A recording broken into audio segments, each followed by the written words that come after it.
अस्सलामुअलैकुम नाज़रीन, वॉल्यूम 162 के पार्ट 4 में खुशामदीद। बुरसा में उस्मान साहब एलेक्सियोस के साथ आगे बढ़ रहे होते हैं। एलेक्सियोस उनसे कहता है, कुमानदार कुस्तांतीन आपको खाने की दावत देंगे। हमने आपके कमरे तैयार करा दिए हैं ताकि आप खाने के वक्त तक आराम कर सकें। इसलिए में एक मुलाजमा वहाँ से गुजरती है और गुजरते गुजरते खत ओरहान को दे देती है। ओरहान एकदम से खत छुपा कर आगे बढ़ जाता है। अगले मंजर में उस्मान साहब ओरहान और अपने साथियों के साथ एक कमरे में मौजूद होते हैं। खत देखते हुए ओरहान कहता है, होलोफेरा का मकतूब है, वो मुझसे मिलना चाहती है। कुछ देर सोचने के बाद उस्मान साहब कहते हैं, होलोफेरा जो अब तक खामोश रही अब मकतूब क्यों लिख रही है? कुस्तांतीन, उसे उसके बारे में कुछ मालूम होगा। कनूर पूछता है, शहजादे क्या ये उनके हाथ का लिखा हुआ है? जवाबन ओरहान कहता है, हाँ उसने लिखा, लेकिन एक फर्क है। होलोफेरा ने यह मकतूब अपने बाबा के नाम से लिखा है, मगर जब से मैं होलोफेरा को जानता हूँ वो हमेशा अपनी खाला के नाम से खत लिखती थी, लेकिन इस बार उसने अपने बाबा के नाम से लिखा। यह सुनकर उस्मान साहब कहते हैं, होलोफेरा को यह मकतूब लिखने पर मजबूर किया गया है। वो उसे भी इस खेल में शामिल करना चाहते हैं, लेकिन उसने हमें एक इशारा दिया। ओरहान पूछता है, मुझे क्या करना चाहिए हुजूर? तो उस्मान साहब कहते हैं, वो जो चाहेंगे हम उन्हें देंगे।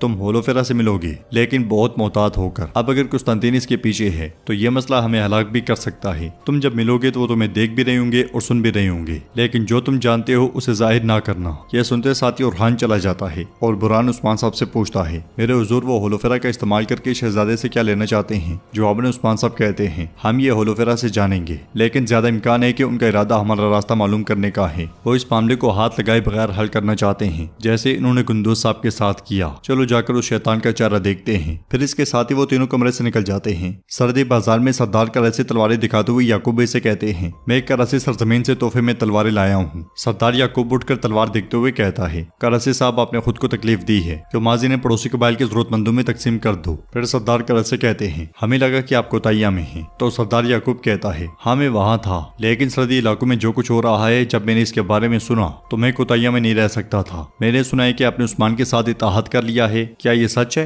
जवाबन सरदार कराची कहते हैं, आपने जो सुना वो सच है। सरदार याकूब गुस्से से पूछता है, आप ये कैसे कर सकते हैं? तो सरदार कराची कहते हैं, इसमें क्या हर्ज है? अगर मैं गजा में उस्मान साहब का साथ नहीं दूंगा तो किसका दूंगा? जवाबन सरदार याकूब कहता है, हर चीज का अपना वक्त होता है कराची साहब। उसका बुरसा और अजनी का मुहासरा महज एक ख्याली तस्वर है। उस्मान के अज़ाइम पूरी उम्मत पर आफत लाएंगे, क्या आप ये नहीं देख पा रहे? इस पर सरदार कराची कहते हैं, अगर आप कुछ जानते हैं तो हमें बताएं याकूब भी। तो सरदार याकूब कहता है, उस्मान अब बुरसा और अजनी की तैयारियों में लगा हुआ है। कल क्या होगा? कुस्तुनतुनिया। हो सकता है कि पोप अपने सिपाहियों को भेजे। उस्मान की एक खता से पूरी उम्मत फना हो जाएगी। कराची साहब अभी भी मौका है, पीछे हट जाएं। उस्मान का साथ देना बंद कर दें। वो जब तनहा होगा तो वो भी पीछे हट जाएगा। सरदार कराची पूछते हैं, ये कैसे मुमकिन है याकूब भी? हम उन लुमड़ियों के दरमियान में उस्मान साहब को अकेला कैसे छोड़ दें? जवाबन सरदार याकूब कहता है, उस्मान के साथ मरने का कोई फायदा नहीं कराची साहब। सारी उम्मत के हलाक होने से बेहतर है कि अकेला उस्मान हलाक हो जाए। फिर इसके साथ ही सरदार याकूब के इशारे पर क्योमाद सोने से बड़ा संदूक सामने लाता है। सरदार याकूब उस पर हाथ मारते हुए कहता है, और गनीमत की फिक्र ना करो, बहुत मिलेगा। वो सोना जिसका गजा में उस्मान ने तुमसे वादा किया था, मैं तुम्हें उससे दुगना दूंगा।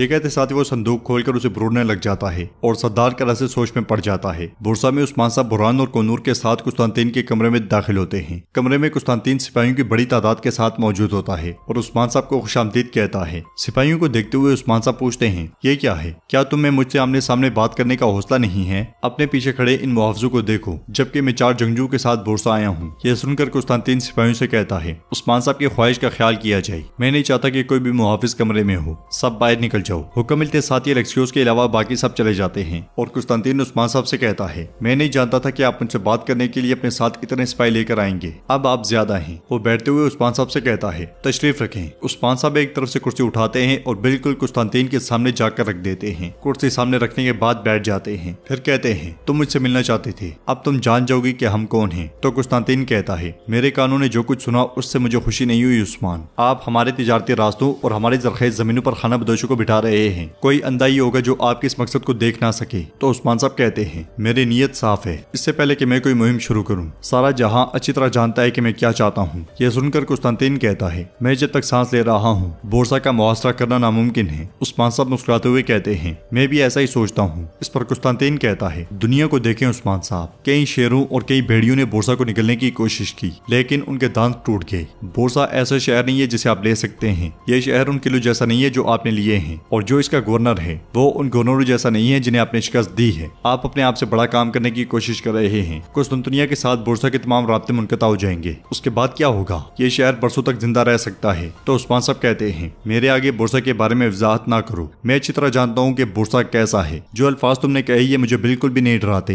इसके बरक्स इससे मेरी ख्वाहिश और भी बढ़ जाती है। यही वजह है कि मैं ये शहर चाहता हूँ। जवाबन कुस्तांतीन कहता है, ऐसा कभी नहीं होगा उस्मान साहब मजीद कहते हैं, या तो आसानी से या जोरे बाजू से बुरसा जल्द या बदेर मुसलमानों का घर बनेगा। ये कहते साथ ही उस्मान साहब मेज पर हाथ दे मारते हैं। तो कुस्तांतीन कहता है, आपकी उम्र इसके लिए काफी नहीं होगी उस्मान साहब। तो उस्मान साहब कहते हैं, ये सिर्फ अल्लाह ही जानता है, लेकिन मैं इस बात को यकीनी बनाने की हर मुमकिन कोशिश करूंगा कि तुम्हारी उम्र ज्यादा ना हो। अब बताओ तुम मुझसे क्या बात करना चाहते हो। उधर हम देखते हैं कि होलोफेरा खुद को तैयार कर रही होती है, इसलिए में उरहान वहां दाखिल होता है और होलोफेरा को देखते हुए मुहतात अंदाज में आगे बढ़ता है। आंद्रा भी छुपकर ये सारा मंजर देख और सुन रही होती है। उरहान होलोफेरा से पूछता है, तुमने मुझे बुलाया? तो होलोफेरा कहती है, जी हाँ, और तुम ऐसे आए हो जैसे तुम्हें हमेशा से इस दिन का इंतजार था। यह सुनकर उरहान पूछता है, क्या तुम ठीक हो? तुमने मुझे क्यों बुलाया? तो होलोफेरा उसके करीब होते हुए कहती है, तुम एल्चम के होते हुए भी तशरीफ लाई, तुम खुद को रोक नहीं पाई। जवाबन उरहान कहता है, तुम ठीक कहती हो, मुझे नहीं आना चाहिए था। ये कहते साथ ही उरहान जाने लगता है तो होलोफेरा उसे रोकते हुए कहती है, जरूर जाओ, जैसा कि तुम हर बार करते हो, जाओ।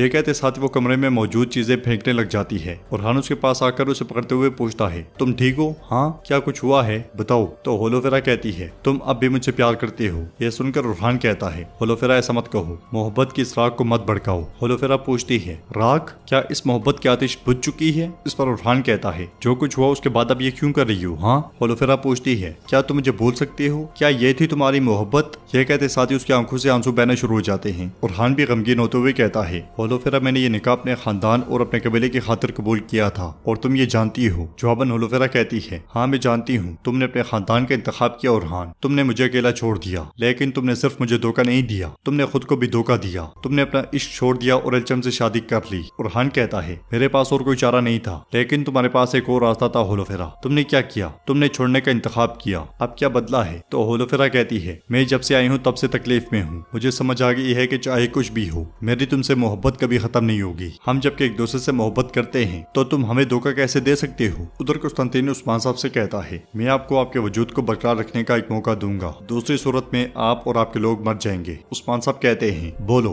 तो कुस्तांतीन कहता है, आप बंद करदा तमाम रास्ते खोल देंगे, हम आपको तिजारत में हिस्सेदार बनाएंगे। कुस्तांतनिया से बोरसा तक तमाम सामान और रास्ते हमारी हाकिमियत में होंगे। बोरसा के अलावा पूरे मशरिक की तिजारत आपकी है। जवाबन उस्मान साहब कहते हैं, मैं पैसे की खातिर जिहाद नहीं करता। क्या तुम्हें ये बात किसी ने नहीं बताई? इस पर कुस्तांतीन कहता है, आप जंग नहीं चाहते बल्कि ताकत चाहते हैं, तो मैं आपको वही दे रहा हूँ। इस बात को यकीनी बनाएं कि आप सही इंतखाब करें। तमाम हसरात कुछ ले जाएंगे, आप उन्हें कुचल कर आगे बढ़ेंगे, यहाँ तक कि कुस्तांतनिया में भी आपका नाम तुर्कों के हामी के तौर पर लिया जाएगा। आप इस सब की हिफाजत इस तरह नहीं कर सकते उस्मान साहब। यह सुनकर उस्मान साहब कहते हैं, मैं अपनी सल्तनत की हिफाजत के लिए कोई रास्ता तलाश नहीं कर रहा। मेरा रास्ता साफ, जिहाद का वो रास्ता जिस पर चलने का मेरे रब ने मुझे हुक्म दिया है। तो कुस्तांतीन कहता है, यह रास्ता आपका अंजाम हो सकता है उस्मान साहब। मैंने सोचा कि हम मुआहिदा कर सकते हैं। यह सुनकर उस्मान साहब कहते हैं, असल में एक तरीका है, मैं बाज़ंतीन से तमाम ताल्लुकात मुनक़ता कर दूंगा। तुम्हारी तिजारत कमजोर हो जाएगी और एक मुद्दत के बाद खत्म हो जाएगी। अगर तुम मुझसे लड़ना नहीं चाहते तो हर साल 5 लाख सोने के सिक्के लाकर मेरे खेमे में रखोगे।